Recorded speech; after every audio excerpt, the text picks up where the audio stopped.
All right, this is Roger Roots, and of course we've been discussing in the last few weeks the fact that in a lot of these western forest fires, there are times when the Forest Service appears to be deliberately not putting fires out, and at times even deliberately trying to cause fires to go as much as they can and to burn as much as they can. I'm here with Joe Robertson, who has a lot of experience as a firefighter, contract firefighter, on a lot of these wildfires, and he's got some stories about how the Forest Service has kept fires going and refused deliberately to stop fires.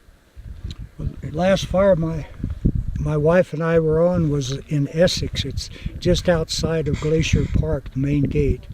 We were up there for over a month, and the DNRC is a first responder. Thank God they actually fight the fire. That's the state Department of Natural Resources and Conservation, and they fight fire. They're serious. So they timed out. The Forest Service came on, and the first night at debriefing, the Forest Service supervisor called all of us together, a whole division that was sprinkling around the homes, cutting all the brush and everything away from their homes so we could save it when it came across the railroad tracks and burnt the little town of Essex.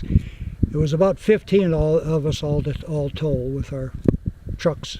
And the Forest Service supervisor told us to stop sprinkling around the houses and to stop fuel reduction. And I know I did, and a couple of other guys says, "You got to be kidding. These people are depending on us. They've already been evacuated. Fire was that threatening."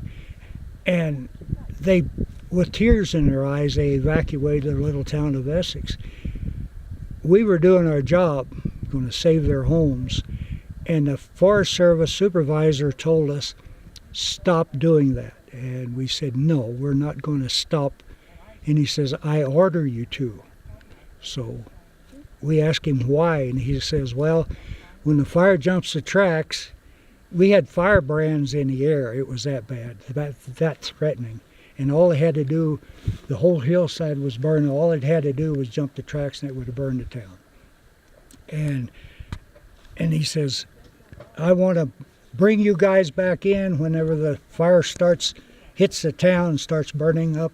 He says, "I want to bring you guys back in when it settles down." He says, "I'll save a few structures."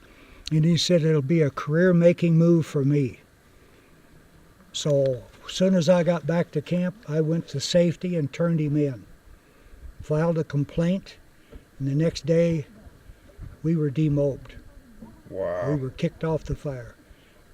Wow. So, but it was worth it. I couldn't sit there and watch this town destroyed so he could make a step up in his career. How much more are we going to take?